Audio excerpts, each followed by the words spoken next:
Well, good afternoon and welcome to the Betsy and Walter P. Stern Conferencing Center here at Hudson Institute. My name is Peter Rao. I'm an analyst of transatlantic and European affairs here at Hudson, and it's my privilege to welcome to Hudson Her Excellency, the Foreign Minister of Romania, Oana-Silvia Țoiu.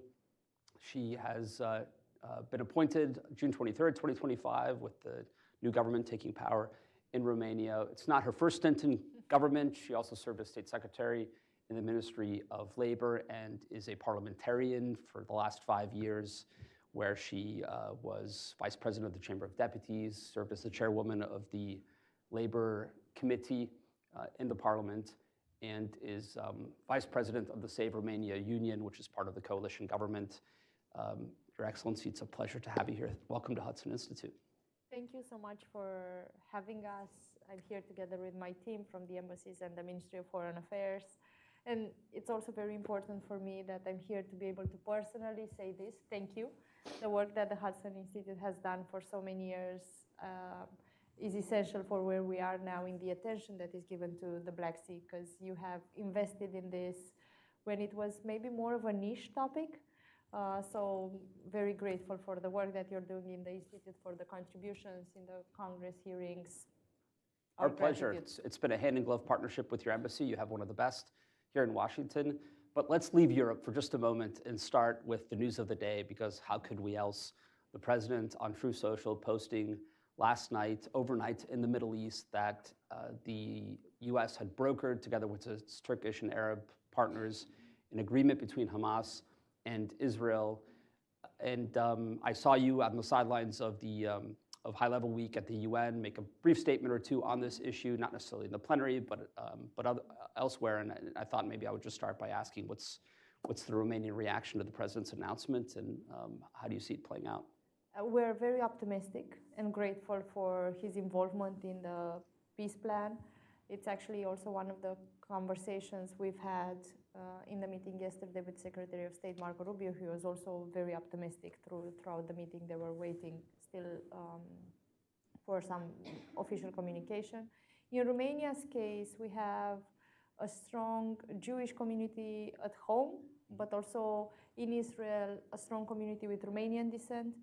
And we also have a very important Palestinian community. Romania is one of the very few countries that have not interrupted diplomatic relationships either with Israel or Palestine. We have 3 decades of promoting the two-state solution. And in that sense, we're willing, able, and ready to contribute in the future format that the peace plan is going to have. And we've expressed that interest, we've expressed that availability to help in our conversations as well. But the first thing is that the value of human life is the most important part here. So we want to see the emergencies that were stated by President Donald Trump as well, the first steps of the peace plan happen. Well, I hope the Secretary wasn't too distracted, because there's a lot on the Romania-US file that's of the utmost importance too. You have the longest land border with Ukraine of any EU state, and Romania has felt the brunt of quite a few violations of your airspace. I think, as Matt Boyce testified in front of the Senate Foreign Relations Committee a few weeks ago, there have been some 50 incidents since 2022 near the border. Yep. Dozens of times that drone debris has fallen into Romania. Late August 28th, there was an attack in the Danube Delta by a Russian naval drone on a Ukrainian vessel. And then, of course, September 13th, the big incident, 50 minutes in your airspace, intercepted by your fighters. What's the state of play in the NATO conversation and in your talks with the Americans on territorial integrity and protecting Romania's sovereignty? The first thing first is that I think those incursions, not just in Romania, but in other countries on the eastern flank, have actually been a moment where we have proved solidarity among us. The diplomatic response was fast, was very clear. It was at a high level, and in every of these cases, we have shown as an international community that the security of one of us is the security of all of us. And I think that is very important, not just from a deterrence point of view, but also from a citizen's point of view, when you look at who is close to your country, who you can rely on further on. That being said, we're also contributors to the conversation in the NATO format around the decision that has been taken and communicated by Secretary General Mark Rutte as well, which is to make sure we have an even better defense on the eastern flank with the Eastern Sentry initiative. And for Romania, obviously, it is extremely important that it is very clear that when we speak of the eastern flank, we speak of the eastern flank until the Black Sea. The Bucharest 9, all the way up and down Yeah. the flank. The EU also seems to be picking up its activity in this area. There's talk about revoking Schengen for Russian diplomats. I think that's a Czech initiative. Von der Leyen in Copenhagen raised a few other issues, the Commission President, that could be looked at as a way to respond to Russian hybrid warfare. Why do you think the Russians are probing as they are right now? Do you think that there's been a special uptick of late? And if so, what is that particularly related to? Their reaction, for example, when we summoned the Russian ambassador to the Ministry of Foreign Affairs in Romania after the drone incident, was a typical tactic to try to move away from the actual problem. They've said that they do not know how can we recognize the drone as being one of theirs. But obviously, Russians do not need Romanians to tell them that they have Russian drones. I mean, it's clearly something that they're aware of. The way we knew and assigned that specific identity was that the pilots have seen the drone and they were able to identify the design, the model that was only used at our border by the Russian forces. Mm-hmm. And then something that is also very important, and you've mentioned it clearly, which is what are the other factors that we can use to increase pressure? And obviously you have this factor around pressure around the diplomatic part of it, but also the economy part is absolutely essential. We're supporters of the 19th package of sanctions, the European Union format.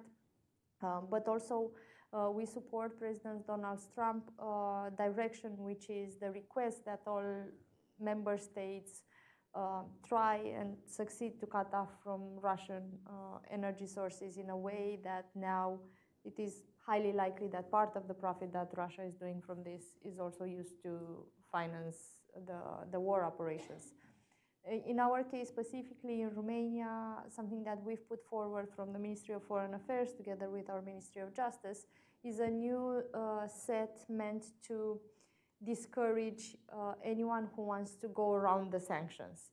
What does that mean in practical terms is that we have changed what we currently have in the law, which is just a financial consequence, into something that is punishable also with jail time to up to 12 years. And this is our law proposals that has been adopted by the government as a project to change the law and sent to Parliament in alignment with the EU directive.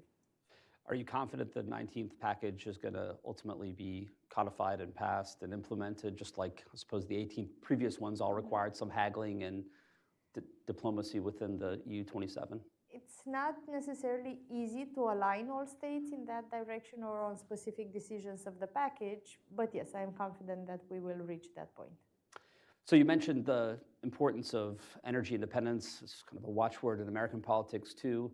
And there, let's go a bit to the Black Sea. Mm-hmm. And obviously, Romania has enormous stakes in the development of natural gas energy partnership with the West.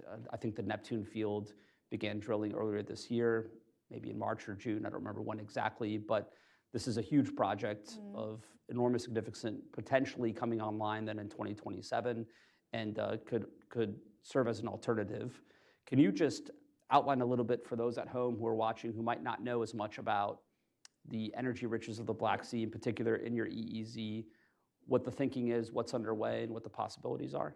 Yes, thank you so much for the question. So Romania is currently the main natural gas producer from the European Union, and that is a role that we want to increase. The natural gas resources from the Black Sea are actually the main resource that would allow us to do that. In our estimation, the increase of the resources that we can provide to Romania, to our neighbors, to the energy market, can even be almost doubled by 2027, or even later on, depending on the speed with which that is happening. And we believe that to be important, not just from the perspective of ensuring that there is an alternative to Russian energy supply, but also from a perspective of the costs that are part of the dynamic in the business environment, but also in the individual energy cost. Because there are two aspects here. First of all, we need to lower the energy costs in order to ensure the competitiveness of our businesses. But in the same time, the energy cost needs to be lowered because the quality of life is always a factor that has an effect in the way citizens perceive governments, perceive the European Union path versus vulnerabilities that are then potentially used as vulnerabilities to be exploited by alternative narratives. Because politics has to work in practice, not just in theory. Exactly. Yeah. And we have seen, unfortunately, energy also be used as an instrument. For example, in Moldova or Transnistria, we have seen energy being used in that manner. And it was extremely important that we had alternative energy sources, that we had the acceleration that happened for the interconnectivity that was needed. But still, there is more work to be done in terms of interconnectivity. And on some of the other energy files, cooperation with the US, nuclear is an issue that's been much discussed. Can you get into that a little bit? So Romania is hosting a small medium reactor less than 2 hours away from Bucharest. And we are still aligned with the initial purpose of that, which is to make it the first commercially viable model of a small medium reactor in this Romanian-US partnership. By the end of this year, there are also going to be more technical details available on the future phases and the rhythm in which that can happen. And we also, for Romania, it's very important to accelerate the investments we currently plan for the Cernavoda plant, reactors 3 and 4, and the refurbishment of reactor 1. In Washington, we're waiting with bated breath for the release of a few strategy documents. Yes, I think I know what strategy documents you're referring to. No? And especially one that I'd want to hone in with you is the National Defense Strategy, but also the related or corollary to that, the Force Posture Review. Romania has made significant investments in its military infrastructure, both in its own armed forces, but also basing. And there are a few bases that always stick out because of their size and significance and importance. For one, again, almost as an educational question, can you talk a little bit about the infrastructure in place, the basing in Romania, and then tell us some secrets. What have you heard about our Force Posture Review and the future of U.S. forces in Romania? I'm not the spokesperson of the United States administration, but I think everyone is indeed waiting for the strategic documents that you've mentioned. What I can say on our behalf is that we wanted, in these days in Washington, but also throughout the year, to try to make clear our perspective and why it is important that we have such a strong NATO presence in Romania, how that acts as a security and as a deterrence factor also for the Black Sea. And our effort in the last years, but more so in the last months, was to overlap the economic interest, the energy perspective with the need to have security in the area. And you feel like you've had adequate consultations with the administration, you've had a hearing, your point of view has been heard on these questions? I think there is an understanding on the risks of the region and also the importance of the US presence there. Risks of the region. Just a few weeks ago, the Moldovans went to vote and returned, I think, a very important election result and continued to chart their westward path. How did you read those elections? How do you think the Russians were active in the lead up to it? What can we learn from the Moldovan playbook, both on the Moldovan but also the Russian side, as a lesson for Europe at large? Yeah, that is an amazing question, and thank you for asking that. Just can I maybe ask someone if it would be kind enough to bring me some water? There's a water right there. Okay, super, thank you. So with Moldova, I think all eyes were on Moldova during elections, but also even before elections. We've addressed actually the Russian interference in Moldovan elections also in our speech in the plenary of the United Nations. And then we were also present in the room when the ambassador of Moldova had their own plenary speech at the United Nations, because it was one day after the elections, and we wanted to be there for that very important moment where the world has already seen the proof of the resilience of the Moldavian people, the absolute clear example of leadership that they show to the world in their ability to protect what they've decided for the future of their country. So they're nothing less than spectacular, I would say. Now, from an institutional perspective, I think it's very important to acknowledge that what we see in many countries is a similar pattern. So it's not that every country has its own different interference and there's a plan that's targeted to that country. It's rather, yes, they use specific elements and specific themes potentially, but it's clear that the challenge is common, that the patterns are common. And a conclusion that I think should derive from that is our need to coordinate among ourselves, to share information, to share lessons learned among the countries that have had this challenge or are likely to have that challenge in the future. Because I think that's one element that can make us more resilient and make our democracies more resilient. That's one thing. The other is connected with cybersecurity, because President Maia Sandu, in her speech in the plenary of the European Parliament, has very clearly outlined the number of cyber attacks that they have seen. Our President Nicu Șordan has also clearly mentioned in the report that he presented to other European leaders recently what is happening in terms of cyber attacks. And the lesson I think should derive from that is the fact that we need to place more focus on the cyber security part in the way we invest, in the way we analyze and we look at our defense capabilities, deterrence capabilities. And here, the good news is that there are many companies, great entrepreneurs that have developed solutions in that direction. Romania has some amazing tech entrepreneurs. A part of them are present here in the United States as well. And also at an institutional level, there are many experts that are very prepared in how they analyze the risks and they propose solutions to them. It's just we need to have the institutions and the resources to accelerate that. Well, let's keep traveling along the Black Sea coast to Ukraine then. And here the question, before we get to the war itself, or I shouldn't say the war itself, Romania's Ukraine policy, I want to ask you about the Black Sea, what else? And specifically, the Ukrainians, through daring do and a lot of innovation and really dramatic action, have, without a navy themselves, managed to push the Black Sea fleet from Sevastopol to Novorossiysk and really open up the sea lanes for commerce from Odessa down to the Bosporus.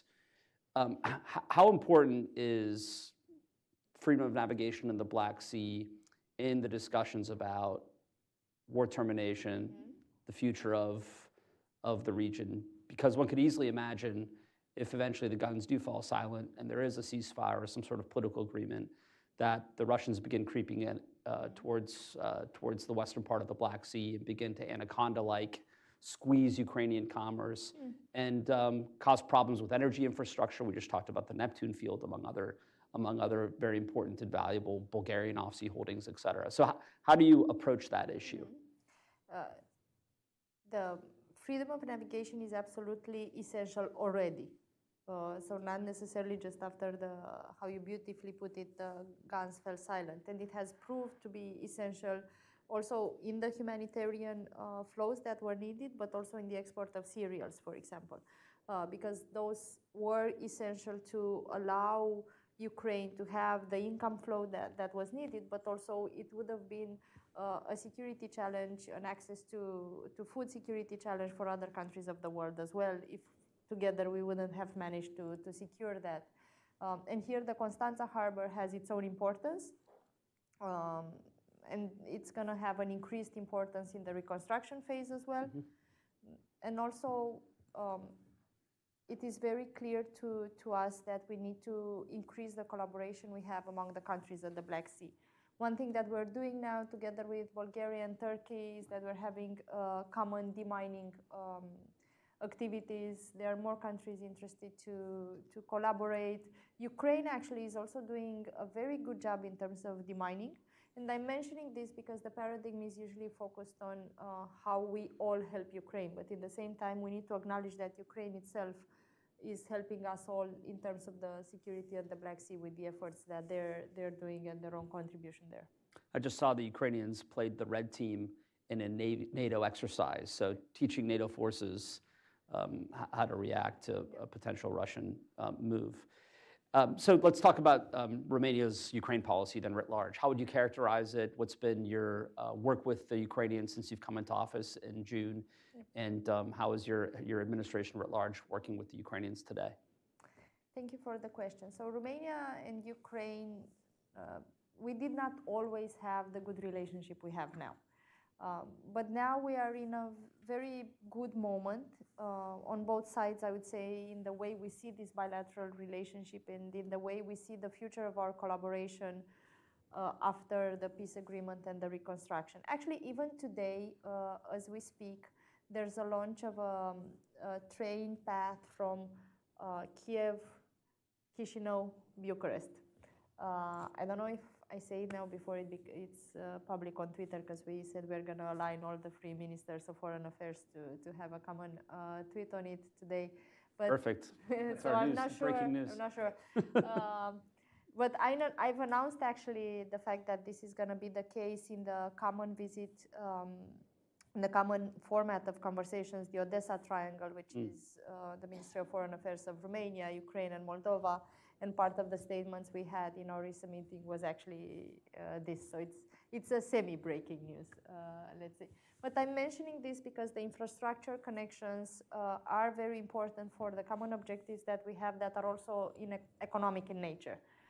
It's not just the security part and the way we ensured support in terms of humanitarian support or the Patriot that we have provided to Ukraine, and then we have recovered in terms of our own air defense in a process together with international partners, but is also our ability to see together and explore together the economic opportunities that we see in the future, and we're working on that. And the meeting I've had also with President Volodymyr Zelensky, with the Prime Minister, were focused on that part as well.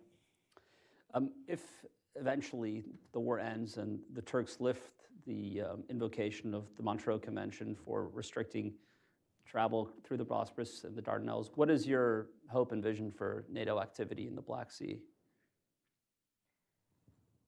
I cannot answer that in more specific terms, in terms of presence, but I think it is very clear that we have a common objective, not just as NATO, but as countries around the Black Sea, that we keep it safe, that we keep the commercial lines open. And also there are elements that are maybe not always so obvious, but are very important, which is, for example, the undersea cable protection and all these aspects of security that we need to be more mindful of.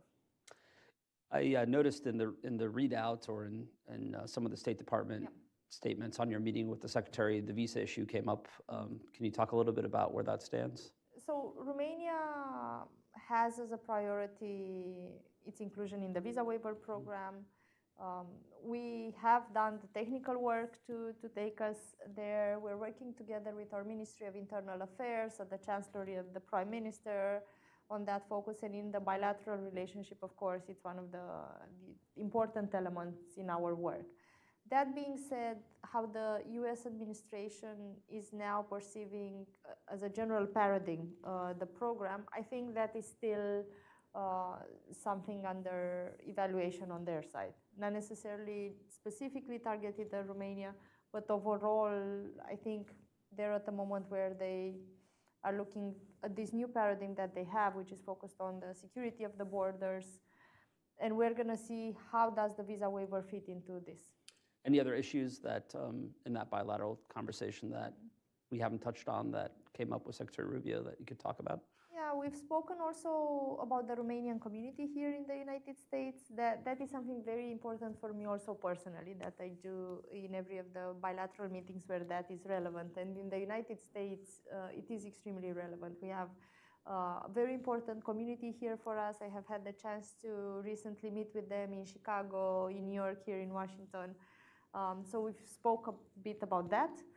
And also about the Romanian entrepreneurs, and actually he has also mentioned the fact that he is aware that we have good Romanian entrepreneurs in the tech field specifically, and we were talking about how we can increase the economic collaboration between Romania and the United States. Where is the Romanian diaspora in the U.S. located? In Chicago? Is that a big? Chicago is a big and strong community, and they've actually had a recent gathering there. But we have a strong community here in Washington as well, New York, many other states. The new mechanism that the president's announced for Ukraine with Secretary Rutte in the Oval Office, it's not so new now, it's a few months old, but it's basically a purchasing agreement with Europe for capabilities which our European partners might not be able to produce yet at volume or scale themselves. What's your assessment on how that is working, and what is the satisfaction level in Europe with this new mechanism? So the news has been received with optimism, and actually I think it's very, very important what the United States is doing in that regard. And every news that is coming from the US administration in a positive direction is very, very important for all of us. And it is also quite clear that in terms of the needs of the Ukrainian army, they were and they still are some needs that can only be met by the United States in this equation. So it is perceived in positive terms, and within NATO, I would say this week's is maybe one of the most important conversations, alongside, of course, the Eastern Century. And the NATO agreement or decision at The Hague to go for 5%, 3.5%, and specific military kit 1.5%, and adjacent or ancillary investments. How do you think that is going to proceed? I mean, there are a lot of questions about procurement, about the transatlantic defense industrial base. How will the U.S. fit into Europe's rearmament or Europe's modernization? How do you envision that, at least for Romania?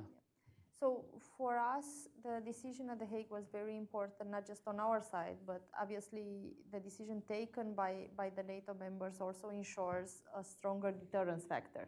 That for us as a bordering country to the war is maybe even more important. Although here I would quote one of the statements of Rutte that said at some point that we need to be aware that the initiatives on the eastern flank actually serve all, because if Russia has how are they called? Long-range missiles. Long-range missiles, then practically we are all on the eastern flank, in a way. So that is very, very important. But the way we see it from Romania's point of view is also as a moment in time and as an opportunity to modernize and invest in our defense industry. One of the reasons why we were able to support Ukraine at the beginning of the conflict was also the fact that part of our industry, our state-owned industry, was still on all standards that were fitting the type of needs that the Ukrainians had. But it's also very clear now that we're moving into a more modern state, and this is a moment for the Romanian defense industry also to accelerate its modernization. We have just recently signed an agreement with Rheinmetall for what will be one of the most modern gunpowder factories in Europe. My colleague, Minister of Economy, Radu Miruță, has finalized these negotiations, and that is an important project for us. For example, my colleague, the Minister of Defense, Ionuț Moșteanu, has been in bilateral meetings in Ukraine, and we now have a common proposal that we create the frame together with Ukraine where drones can be produced in Romania with common technology. That might be of interest for United States investors as well. We're looking at potential partnerships with the United States in this direction as well in the private sphere. So these are very important areas of development. And again, I will come back to the cybersecurity part, because here Romania can play a key role. I think Armen Papiega, the CEO of Rheinmetall, has had a permanent smile on his face since the full-scale invasion of Russia and Ukraine, not because he's for the war, he's happy about the developments there, but it's been a certain boost for his company and I think for defense industry across Europe. Of course, part of the reason that war continues and Russia has managed to maintain the operational tempo that it has is because it's receiving essential, indispensable dual-use technology, semiconductor, machine tool, microelectronic support from Beijing and from the Chinese. How do you view the relationship between China and Russia? How would you characterize it? And how do you see the Chinese on the bilateral level? So I think everyone sees that there is an increased alignment between Russia and China, North Korea, Iran. On our case, when we are looking at the relationship with China, we're looking from this perspective, but it's not a full alignment between them. So I think here it's very important what's gonna happen in the future and what are gonna be all of our messaging internationally.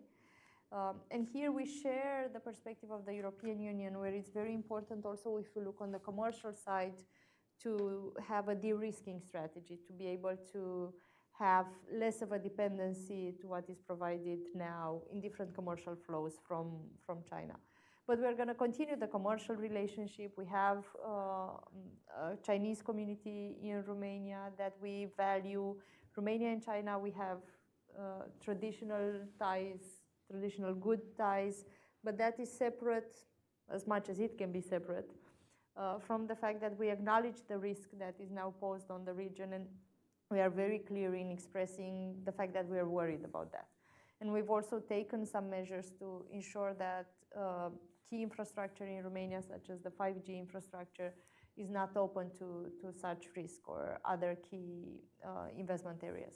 Do you think there's a common European view emerging or crystallizing on China writ large? And do you think the de-risking agenda is making progress since it's conceived by President von der Leyen? I think the de-risking agenda is making progress, but I would be quite frank in saying that I think we had more expectations from the EU-China summit. And I don't think the summit itself has accelerated to the level it could have, that relationship. And back to the Middle East, we can end where we began. How does Iran factor into all of this, into the China-Russia relationship, in your view? Well, Iran is a contributor for Russia in the Ukrainian conflict. Even the drone that has entered our airspace is of Iranian design. And here our messages have been clear towards them. Also, something that is very important to mention is that we have the Veselu shield. That's also a factor. For a long time we have it, but it's still now a factor that is seen from the United States, I think, more clearly as to why it is important. Well, Madam Foreign Minister, you can see what a lovely setting this is and how pleasant this conversation has been. I noticed that you and the Secretary talked a little bit about Nikos Dan's visit potentially in the first quarter of 2026. We will already now throw our hat in the ring to host him as well. We'll convey that message. Exactly. Thank you very much. And it's been a real pleasure to have you. You've had a very strong start in office, and look forward to watching you on the global stage in the months and years to come, and hopefully welcoming you back to Hudson as we continue our work on the eastern flank, the war in Ukraine, the Black Sea. Next week, we're hosting your Minister of Finance. And before I go, I just also want to point out it is my last event with Victoria Miller as our Head of Public Affairs. After 10 years at Hudson, she's heading to the State Department, and we're sorry to see her go, but it's been great to have her. Thank you for your first event at Hudson, and hopefully many more. That's right. But just one thing. So thank you so much for hosting us, for the kind words. I will convey the invitation further. But what you mentioned, that it's a strong start in office, I think it's very much the fact that the Romanian people themselves have proven to be so clear in the path that they see ahead, not just towards the European Union, but also in the transatlantic partnership. And the work that the Romanians have done for so many years puts Romania in a place where now it is also respected and influent in what is happening in the region. And I think that work for so many years now, those friendships that we have created in the world, are also essential factors now that allow Romanians to feel safe, to feel confident, and to make sure that we take on more leadership in what we need to build together in the region, because I think Romania is needed now maybe more than in other moments in time. And I'm grateful to do my part in that, in serving that. Amen to that. And let's end this with a nice round of applause for the Minister. Thanks.